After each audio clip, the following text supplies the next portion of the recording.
Не помнях тази книжка сред другите. Отворих я и открих поет, който е предчувствал собствената си смърт, още преди тя да дойде.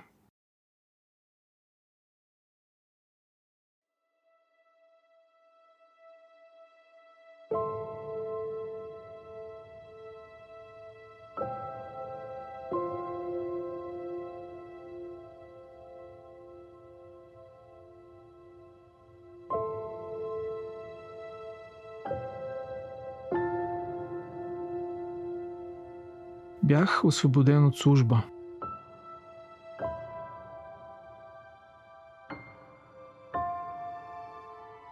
Можех да остана, да пиша зад бюро, далеч от изстрели.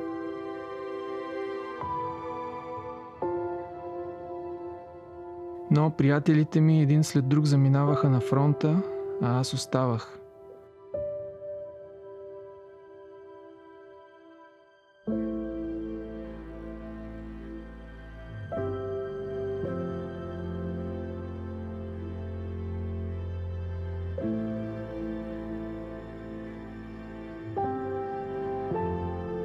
Усещах срама на оцелелия, който се крие в тила.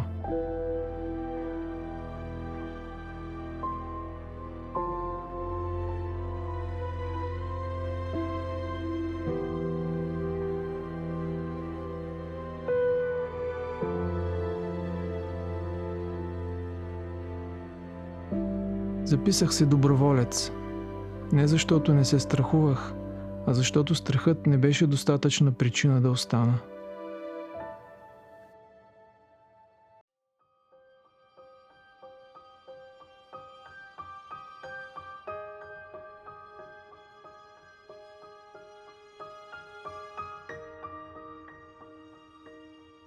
Трябва наистина да се зарови човек в някаква тясна, тъмна и сънлива канцелария, за да разбере каква цена имат свободата и животът на открито море, далеч от всякакви мизерни пристанища.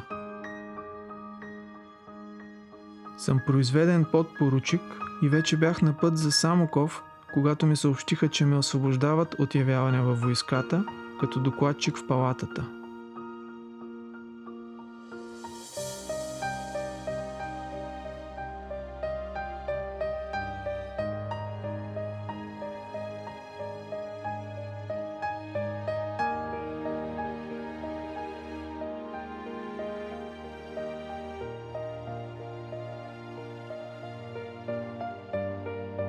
На фронта носех две неща със себе си – пушка и молив. Между боевете пишех.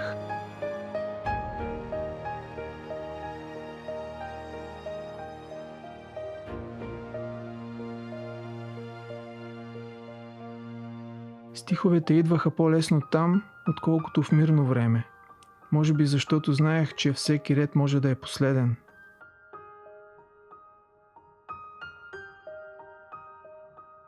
Другарите ми ме питаха защо пиша за раздяла, докато сме заедно. Не им казвах истината, че усещах предчувствие, което не можех да обясня дори на себе си.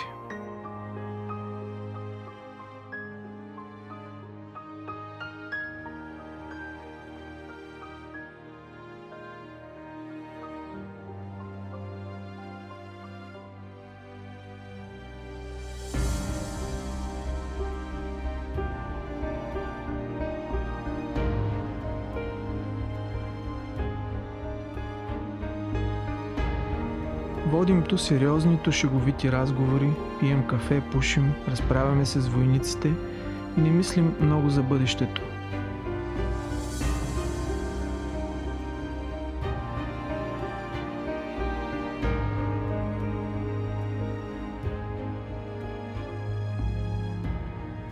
Наистина, на война много безгрижно се живяло, т.е. живее се с други грижи, не с тия, които пълнят мирновременния живот.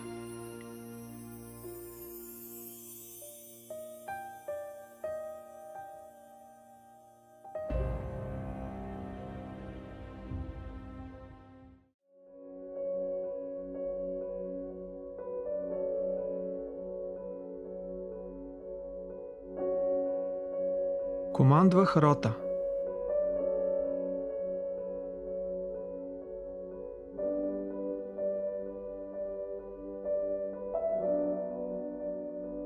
Момчета, повечето по-млади от мен, които ме гледаха с очакване, сякаш командването означава сигурност.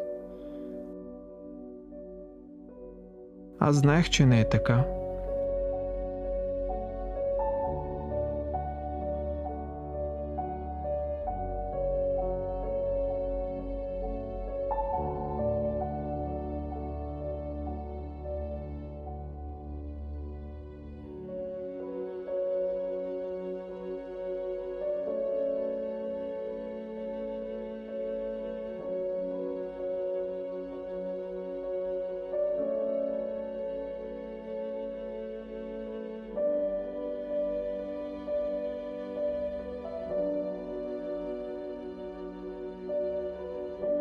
На фронта пишех.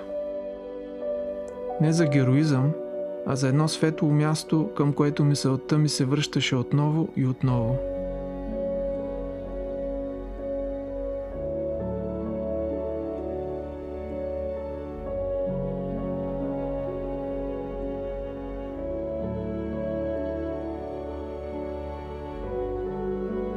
Аз реших да се разделя с брадата си. Принесох я в жертва на Бога на войната, край една река, под сянката на кичести орехи, край един полуразрушен град.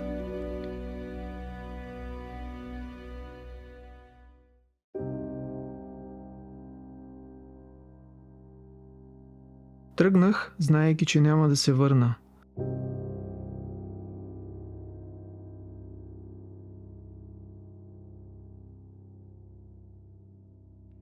Не от геройство го казвам, а защото усещах истината на думите си преди да ги произнеса.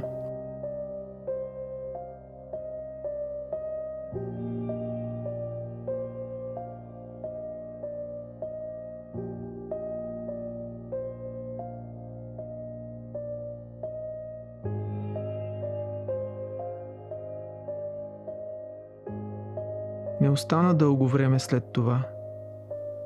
Но остана нещо друго. Редовете, които бях написал между боевете, останаха да говорят вместо мен. Може би това е единственият вид завръщане, който ми бе съдено. Не с тяло, а с думи, продължаващи да пътуват там, където аз вече не можех.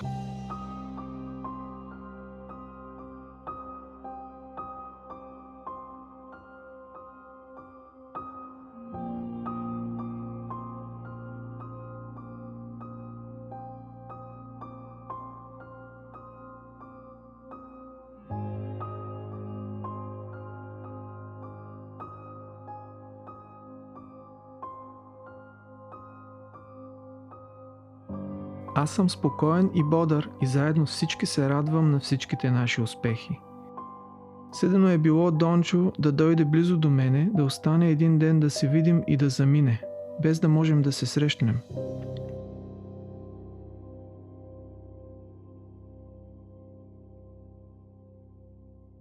От съдбата си човек не може да избяга, затова ще трябва да се примирява с всичко.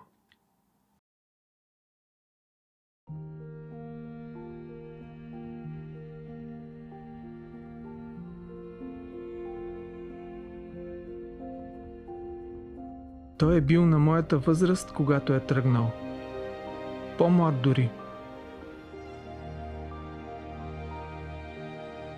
Утре ще застана пред учениците си и ще им разкажа не за дата на битка, а за момче, което избра да не се крие, и за думите, които надживяха избора му.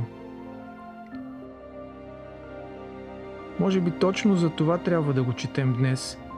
Не за да помним само едно име сред другите, а за да разберем какво означава да тръгнеш, знаейки цената.